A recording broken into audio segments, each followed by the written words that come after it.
Deus creator caeli et terre, Dans les textes anciens, un mot revient comme une ombre, Néphilim, des êtres décrits sans détour, comme plus grands, plus puissants, plus inquiétants que les hommes. Leur existence n'est pas un mythe récent, elle naît dans les lignes les plus anciennes de la Genèse. Dans la Genèse, les Néphilim apparaissent juste avant le déluge. Le texte ne tourne pas autour du pot, il parle d'être né d'une union interdite entre les fils de Dieu et les femmes humaines. C'est ce mélange qui aurait donné naissance à des géants puissants et dangereux. Les anciens parlaient de géants, humains d'environ 3 à 5 mètres. Des silhouettes assez grandes pour dépasser les murailles, assez puissantes pour faire reculer des villages entiers, et pourtant assez humaines pour vivre au milieu des hommes.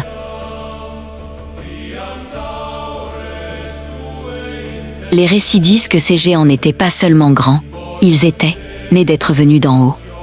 Des êtres décrits comme lumineux, différents, puissants. Et leur arrivée parmi les humains a tout changé. Avec le temps, leur présence a créé un déséquilibre. Des êtres plus grands, plus forts, plus influents que les hommes. Ça a fini par bouleverser l'ordre du monde. Les anciens disent que c'est là que la corruption a commencé. Plus leur influence grandissait, plus les anciens parlaient d'un monde qui se fissurait. Des hommes dominés par des êtres plus grands qu'eux. Et une violence qui commençait à dépasser les limites. Pour beaucoup, c'est là que le chaos a pris racine.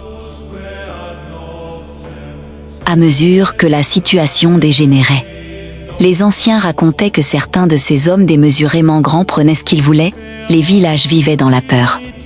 Et même les guerriers les plus braves n'osaient plus les défier. Les anciens racontaient que rien ne pouvait freiner ces hommes démesurément grands, chaque village vivait sous leur ombre.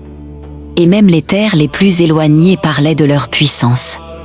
Les récits disent qu'avec le temps, leur présence était devenue normale. Dans certains villages, on croisait ces hommes de 3 à 5 mètres comme s'ils avaient toujours été là. Pour les anciens, c'était le signe que le monde avait vraiment changé. Pourtant, certains anciens affirmaient autre chose. Selon eux, il existait aussi des êtres bien plus grands. Des géants, humains pouvant atteindre entre 10 et 20 mètres de haut. Des récits difficiles à vérifier, mais trop répétés pour être ignorés. Mais la plupart des géants mentionnés par les anciens n'étaient pas aussi immenses. La majorité mesurait entre 3 et 5 mètres, des êtres capables de prouesses incroyables, soulevant des blocs de pierre que des dizaines d'hommes ne pouvaient même pas bouger. Pourtant, malgré leur force, malgré leur taille, les anciens racontaient que tous les Néphilim n'étaient pas des tyrans.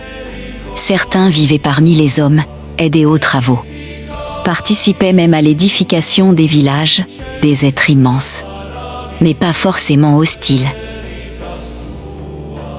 Mais même si certains vivaient en paix parmi les hommes, les anciens disaient que leur présence changeait tout.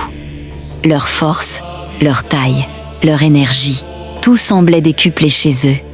Et parfois, sans le vouloir, ils provoquaient des dégâts que les humains ne pouvaient pas contrôler. Et plus les années passaient, plus les hommes commencèrent à redouter ce qu'ils ne comprenaient pas. La force des Néphilim, même lorsqu'elle n'était pas dirigée contre eux, faisait peser une menace silencieuse. Un simple faux mouvement suffisait à détruire un foyer, un geste trop brusque pouvait coûter une vie. Alors, dans certains villages, la peur commença à prendre le dessus. Alors, dans certains villages, la peur prit racine. Même sans hostilité, la simple présence des Néphilim suffisait à troubler l'ordre. Les hommes ne savaient plus s'ils vivaient auprès d'alliés ou auprès de forces trop grandes pour eux. Dans les regards, un doute naissait. Et peu à peu, la méfiance remplaça la cohabitation. Mais pour comprendre qui étaient vraiment les Néphilim, il faut remonter bien plus loin, bien avant les villages. Bien avant la peur, là où tout a commencé. Dans le ciel. Les anciens disaient que tout avait commencé bien avant les villages. À une époque où les fils de Dieu descendaient vers la terre, ces êtres, décrits comme lumineux, d'une beauté irréelle, visant les femmes humaines, et les trouvèrent dignes d'eux. De cette union interdite, naquirent ceux que l'on appelle les Néphilim, des enfants nés d'un monde céleste et d'un monde humain. De cette rencontre interdite, naquirent des enfants, différents de tous les autres, ni totalement célestes, ni totalement humains, les anciens les appelèrent les Néphilim, des êtres nés d'une union que personne n'aurait dû briser, et dont la naissance allait changer le monde pour toujours. Mais si leur naissance fut un miracle pour certains, elle fut le début d'un basculement pour d'autres, car rien n'était préparé pour accueillir des êtres issus d'un monde divin, et dotés d'une puissance que les hommes ne pouvaient comprendre. Et avec le temps, cette puissance allait tout changer.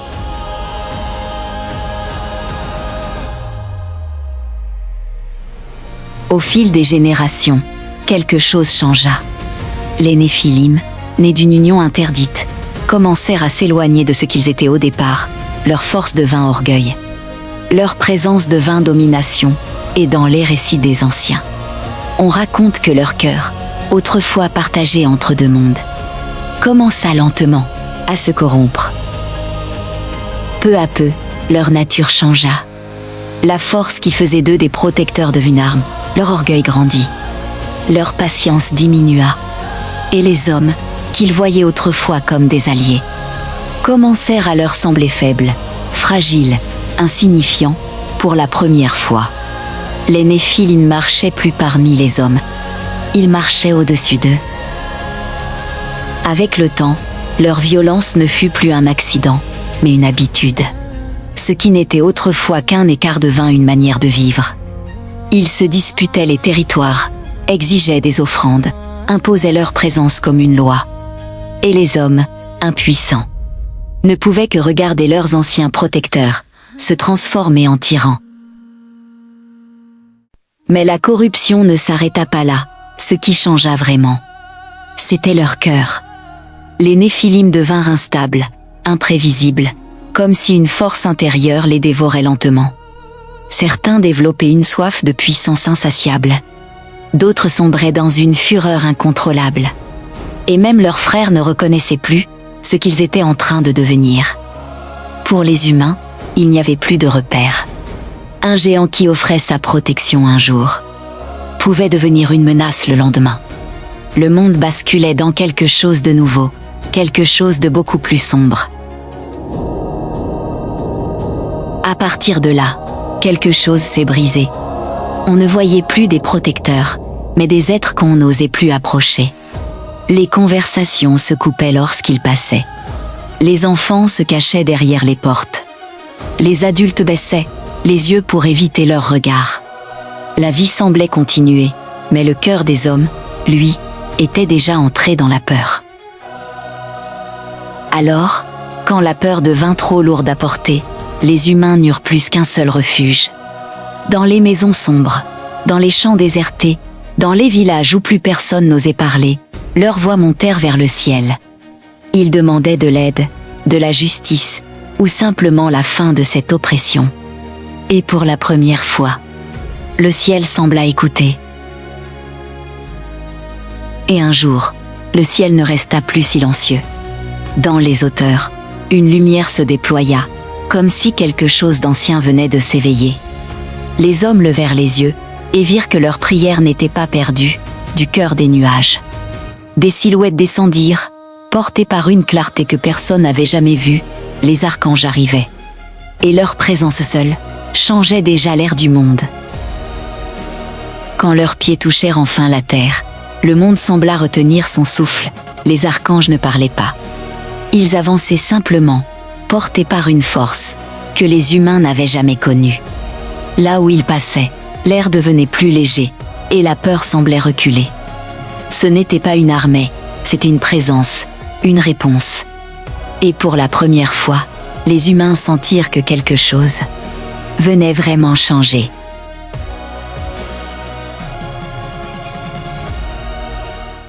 Après l'arrivée des archanges, les géants ne disparurent pas.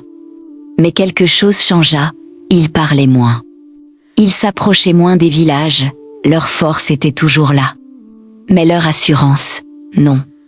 Comme si une présence invisible s'était imposée au-dessus d'eux. Pour la première fois depuis leur naissance, les Néphilim doutaient. Les géants s'étaient retirés, les archanges étaient là. Mais la corruption avait déjà marqué la terre. Selon les récits anciens, le jugement ne frappa pas seulement les Néphilim. Il toucha le monde entier. Les archanges n'étaient pas venus pour négocier. Leur présence signifiait une chose, le jugement était désormais décidé. Alors vint le déluge. Non comme une punition soudaine, mais comme une purification. Un monde s'éteignait. Un autre allait commencer. The princess walked the corridors